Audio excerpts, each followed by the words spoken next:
Hello and welcome back to Footy Life. Today we'll talk about the recap of the semi-final matches between Spain, Italy, and between England and Denmark. Some great matches we got to see. We'll talk a little bit about these ones and then we'll move right on to the final and our predictions for the final as well. We saw a lot of drama in the semi-finals, a few calls that were a little harsh perhaps, but that's football, right? So without further ado, we'll get right into it. Let's start off with the first match we had. We saw Spain, Italy, which ended up going to penalties. The game was 1-1. Some fantastic football by both the Spanish and the Italians. Shanky, what do you make of it? Yeah, I think it was a beautiful game. 1-1, a fair respect for both teams. We kind of had a feeling that Spain would dominate the game, the possession. We see that Spain dominated the possession, they controlled the game. However, I think Spain was the better team. They just couldn't finish. The surprising the most surprising to me was the lineup when they had false nine with Dani Olmo playing and Aubrey Zagal playing and no Morata. I think that raised a lot of questions. But then again, they controlled the ball, they had the chances, couldn't finish. Morata coming back on the second half, his link-up play was amazing, and then the goal he scored. So definitely he criticizes. He gets a lot of criticism, so they all can be quiet about that. His criticizers and Italy. I remember Chiesa not having a good game, too close to the manager, trying to see what to do, and he gets that one chance and he scores a beautiful, beautiful goal by Chiesa too. I think we knew that Italy would defend well. They did defend well, and Spain couldn't score. So 1-1 was a fair deal. Yeah, I agree with you. I think 1-1 was a fair result. As you know, yes, the Italian strong suit has always been defense. So and the Spanish strong suit has always been possession. So I don't think we were going to see much else apart from Spain having the ball, Italy sitting deep and then countering. Chiesa, you're absolutely right. What a player. I was shocked to see he didn't start the group stage matches already. So good for him for hanging in there. When he came on as a sub, being an impact, playing well, and deserving a starting spot now. Um, I really liked him for Juventus this year as well. Of course, you had Ronaldo there as well, but I thought Chiesa did very well for Juventus and really scored some key goals and stepped up when they needed someone to step up and fill that role. When Ronaldo was misfiring. So great player. Glad to see he's starting. In terms of Spain's tactics, like you say, Morata wasn't starting, and yes, he's still going to receive criticism because unfortunately he did miss his penalty in the shootout. Um, and not just the first penalty he missed this tournament. So perhaps, yes, he just shouldn't take penalties anymore. But as a player, you're absolutely right. Great link up play.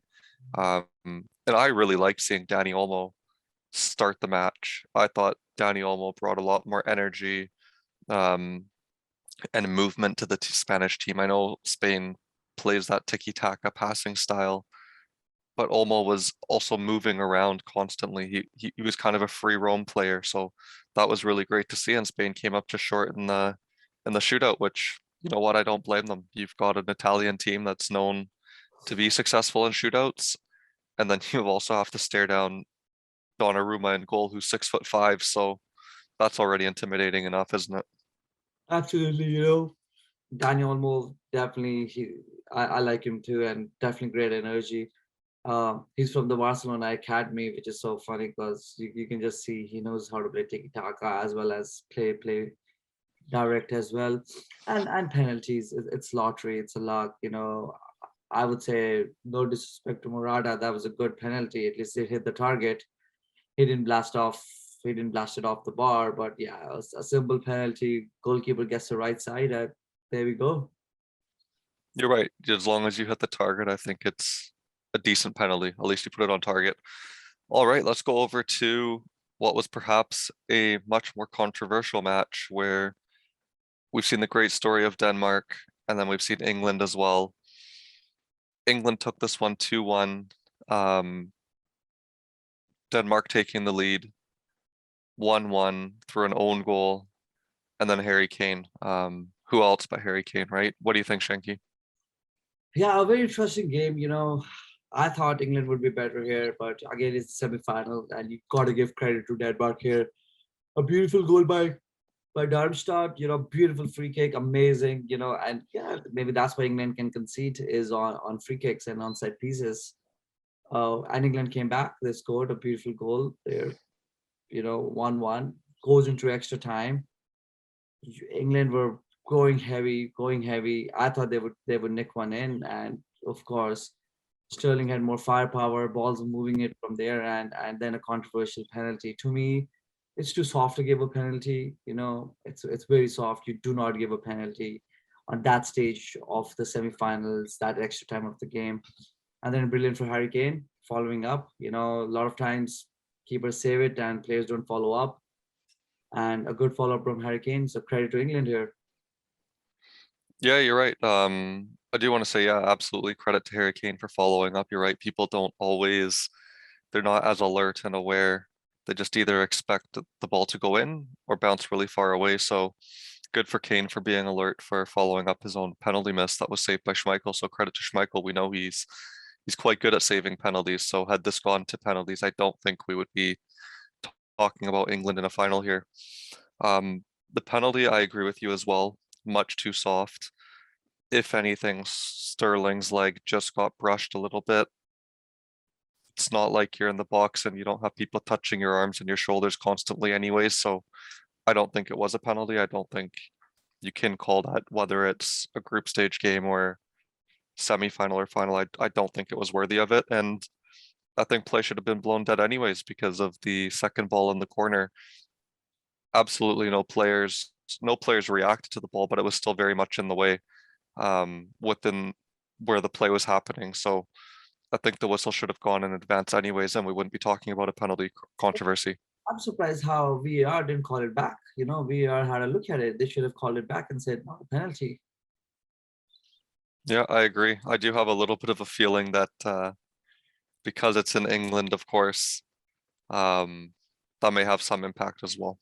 Yeah, very interesting because VAR should say, I've seen that VAR saying, oh, not a penalty. They should have just called it back. So, what's the reason of calling it back and giving England a penalty? Like, that doesn't make sense. But, talking about Denmark here, Schmeichel, and like, good for Schmeichel of making those fantastic saves and then also guessing the penalty on the right side of Harry Kane. If he would have pushed it a little further, it would have gone to penalties as well. Yeah, you're right. You're 100% correct. I don't think that England would have had more chances or anything of quality at least. And I mean, we don't know what would have happened. Maybe England would have advanced, but we'll never know, right? So Well, it was Pickford versus Schmeichel. I would give credit to Schmeichel over Pickford. So, that's the mentality. You win when you're in the net against a player, and I would say Denmark would have had a better chance. I do agree with you. Well, so it's been a great tournament so far. Here we are talking about the final now. We've got Italy against England. Of course, both teams have taken two very different routes. Italy started off with a win against Austria. They then had to face a very strong Belgian side, which they also overcame, and then another strong side, Spain, and now they meet England, another strong team. So you could almost say that Italy now is really in a flow, very comfortable with how they're playing, and they've got their rhythm down because they've been facing these very strong opponents.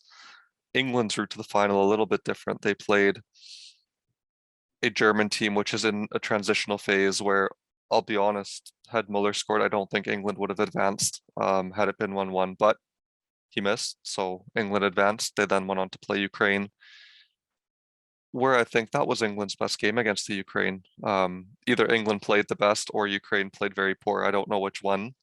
Um, I think after that, I think yeah, they go ahead. I think they're in the Ukraine game. If Ukraine would have scored that goal 1-1, it would have been a different game. It was 1-0 at halftime. Ukraine were holding on to the ball, and second half, the early goal, they killed the momentum. And then after that Ukraine game, they faced Denmark, which we just spoke about. So we've got Italy, England. Who do you think is going to take it here? I mean, you know, I got to cheer for both teams, but my heart says Italy. And I just think Italy, they play more as a team. They have more variety to play as a team here. You know, the cohesion is there, the culture is there. The defense, I would compare both defenses, and we know both defenses are strong. Maguire, Stones, Bonucci, Chiellini, that's going to be hard to break down. You know, if no disrespect to Kane, if Lukaku and Spain who holds possession, if they can score, England's going to be hard one to break down. You know, England forward line to break Italy defense. In midfield battle, it's going to be very interesting because you have Verratti with Jorginho, Barella, and on the other hand, you have Declan Rice, Matt Phillips, who are very holding. So that's the one midfield battle. I think it might be won by Italy. In the Spain game, the midfield battle was won by Spain, and you could know how Italy was struggling. Like they were struggling. The midfield didn't have an impact. And here, if the midfield battle is won by Italy, I think they'll have a big impact. You know, and talking to a striker, I don't know if Immobile is going to start or Boletti. That the impact seems less. Plus, they've got big defenders, so you might need a stronger guy, which is Boletti. Uh, and then you've got Chiesa and Insigne, and you've got Sterling and Saka. I don't know if he's going to start Saka or if he's going to start Jordan Sancho or Jack Grealish. I don't know. You know, if you look at head to head, I think Italy is a better team on paper and better form. And as you said, on they've played better teams. Yeah, I have to agree with you. I think Italy will win. I think it is a very good English team. Um, I really like a lot of their players, like individually. I really think they're fantastic players, great talent. Um, Unfortunately, I don't like the nation as much as a football nation when they represent their country, and I think that comes down to just the media, the way they Okay. hype them up. It's never ending, right? So I do think Italy will win just because they're going to be the better side. They've had bigger challenges to overcome than England, I think. I think Spain were a harder victory. I think Belgium was harder as well than England's going to be, and I think England's going to struggle. Let's go back to the England-Germany game. Germany managed to create some good chances against England, just couldn't finish. I mean, you had Kai Havertz shot, you had the Muller chance, you had a couple others. I don't think Italy's going to waste their chances, and I think Italy's going to be able to break down that English defense. I don't think they've properly been tested. So I think that midfield battle you spoke about is going to be key. And I don't think England, if they start those three midfielders, if they start Mount, Phillips, and Rice, I don't think they stand a chance against the Italian side. Much more experienced Italian players. You've got that partnership as well in the back with Bonucci and Chiellini. They're going to marshal everyone around them. You've got Donnarumma, who's very vocal. And so from a goalkeeper perspective, I think Donnarumma over Pickford. I think the center back partnership of Bonucci, Chiellini over Maguire and Stones. Um, Midfield, I think, will be won by Italy. The only place I see England as stronger is with their center forward with Harry Kane over um, either Andrea Belotti or Immobile, right? So that's the only place I actually see England having a step up. And maybe Luke Shaw's advancement from left back, because that comes with maybe Di Lorenzo or Emerson. And if it's Emerson against Luke Shaw, I see that a weakness there. That's true. That is true. I don't think it'll be Emerson because they play on opposite sides, but they play similar roles. So yes, in the left back role, I guess England do have an advantage as well. But we'll see what happens. I just hope we see a good game. That's what I hope. I hope it's a good game. I really hope there's no controversy, and I hope it doesn't go to penalties because to win a final on penalties, I always think is tough, and then to win on a controversial call is also tough. So Yeah, absolutely. You know, I think the pressure is on England here for sure, because it's home, the media bring it home. You know, they have a lot of pressure, and I don't feel any pressure on Italy, right? There's a new team. Mancini took 32 wins away from undefeated, and look at that. Like they're enjoying football. I feel there's no pressure. And you said it right, with the media, with the culture. Maybe the pressure is on England actually. Yeah, you're right. I mean, I still can't believe that they're going to allow 60,000 fans into a stadium when we know their health situation isn't going very well. And I can almost guarantee you, if it was in another country, that amount of fans would not be allowed inside. They're only doing it because their country's in the final, and I think that alone is already a very tricky, well, cheeky decision I think that the government made. Yeah, I know. Talking about that actually on a different context, I think there's also a Copa America final coming up this weekend as well, and they're also allowing fans because it's Brazil. Yeah, crazy. It's very interesting to see how government change when your country is playing there. Yeah, definitely. It'll be interesting. I mean, speaking of Copa America, that one is today, so we'll see how the games go there. Of course, I know who you want to win. I know who I want to win that game. But for the Euros, like I say, let's just see a good match, non-controversial, Is and it's going to Rome. is it? It is going to Rome. Is it England? When was the last time England won a trophy international? It was 1966 World Cup. Wow. They've never made it to a Euro final, so the whole "it's coming home" doesn't really apply to them here, anyways. So look at that. It's already home now, and let's see what they can do. But it is going to Rome. You said it right. But I just want to give credit to Italy, man. This team. So apparently 9 years ago, Verratti, Jorginho, Immobile, they played for Pescara in Italian division, and they helped Pescara into Serie A. You know, and look at these guys now. Coming from there, playing here, and these are the senior guys. I would say, Verratti, Immobile, and now you look at Sassuolo and Atlanta's guys, right? Like you have Locatelli, Pasenia, and then you have your veteran defenders who were out by the previous manager in Italy. And Mancini got them back because he's like, I want some experience. Otherwise, I remember what was the previous manager? He had all veteran defenders out. I just Well, look, well, and don't forget they didn't qualify for the World Cup, so even more credit to Mancini for turning it around. he didn't qualify for the World Cup. I think they lost to Netherlands. No, Netherlands also didn't qualify Nope, they were both nations were out entirely. for the first time ever.